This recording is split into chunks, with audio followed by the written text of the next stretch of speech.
இப்போ முருக பக்தர்களுக்கான மாநாடு நடத்த வேண்டிய தேவை என்ன சார் இருந்துச்சு? அதுவும் மதுரையை சூஸ் பண்ணி நடத்த வேண்டிய தேவை. திமுகவே முருக பக்தர்கள் மாநாடு நடத்துறப்ப அவங்களுக்கே தேவை இருக்கிறப்ப பிஜேபி காரனுக்கு என்ன தேவை இருந்துச்சு எப்படி கேட்கலாம் நீங்க? முருகனா அரசியலுக்காக திமுகவுக்கே முருகன் தேவைப்படுறாரு. இப்பதானே ஒரு வருஷத்துக்கு முன்னால சேகர் பாபு வந்து முருக பக்தர் மாநாடுன்னு பழனியில் நடத்தினாரு. இப்ப இந்து இயக்கங்களுக்கு முருகன் தேவை இல்லையா என்ன?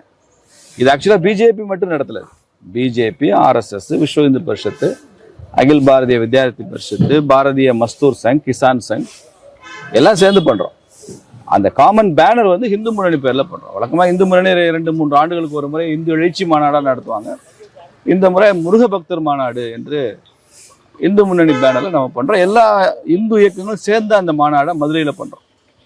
அதான் அது ஒரு மையம். ராமர பாஜக சொந்தம் கொண்டாடியது போல இங்க முருகரும் முருக பக்தர்களையும் ஆன்மீக தளத்துல இருந்து அரசியலுக்கு பயன்படுத்த பார்க்குதானே ஒரு பெரிய கேள்வி. ஒருவேளை இந்த மாநாடு கேரளாவில் நடந்தா குருவாயூரப்பன் மாநாடா இருக்கும், இல்ல ஐயப்பன் மாநாடா இருக்கும்.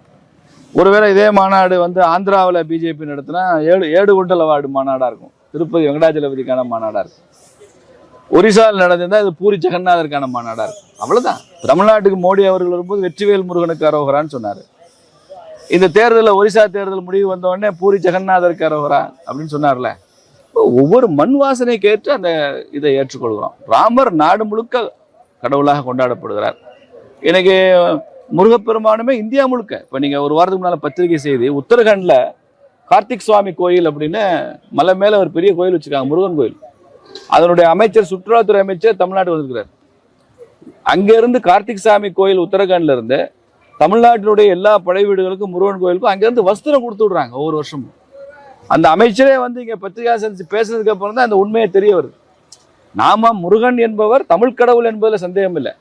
ஆனால் தமிழ்நாடு மாத்திரம் அவருக்கு சொந்தம் கொண்டாடவில்லை, ஒட்டுமொத்த தேசமும் முருகனை சொந்தம் கொண்டாடுதுல்ல. அதனால இது முருகன்கிறதா தமிழ்நாட்டுடைய பெரிய சென்டிமெண்ட். இந்த ஜூன் மாதம் 22ஆம் தேதி மாநாடு பெரிய பெரிய தலைவர்கள்லாம் கூப்பிட்டுருக்கோம். நீங்கள் மகிழ்ச்சி அடைறதுக்காக திமுக காரங்க ஏதாவது பயப்படுறதுக்காக, அதாவது அவங்களுக்கு கலக்கம் உருவாக்குறதுக்காக ஒன்று சொல்கிறேன். பவன் கல்யாண் வரேன்னு இருக்கிறாரு மாநாட்டுக்கு.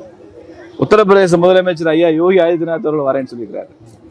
இன்னும் கன்ஃபர்மேஷன் ஆகலை, பட் அவங்க வர்றதுக்கான வாய்ப்பு நிறைய இருக்கு. அப்போ இவங்கெல்லாம் முருக பக்தியில் பெருமைப்படுறாங்க. முருக மாநாட்டில் வந்து அவங்க பேசுறது வந்து பெருமைப்படுறாங்க. இதுதான் உண்மையான முருக பக்தி. மொழி கடந்து நாடு மாநிலம் கடந்து இது ஒன்றிணைக்குது. அன்னைக்கு மாநாட்டுக்கு வந்திருக்கிற 5 லட்சம் பேரையும் மாநாட்டு நிறைவுல எல்லோரும் எழுந்து நின்று கந்த சஷ்டி பாட வைக்கப்படும்.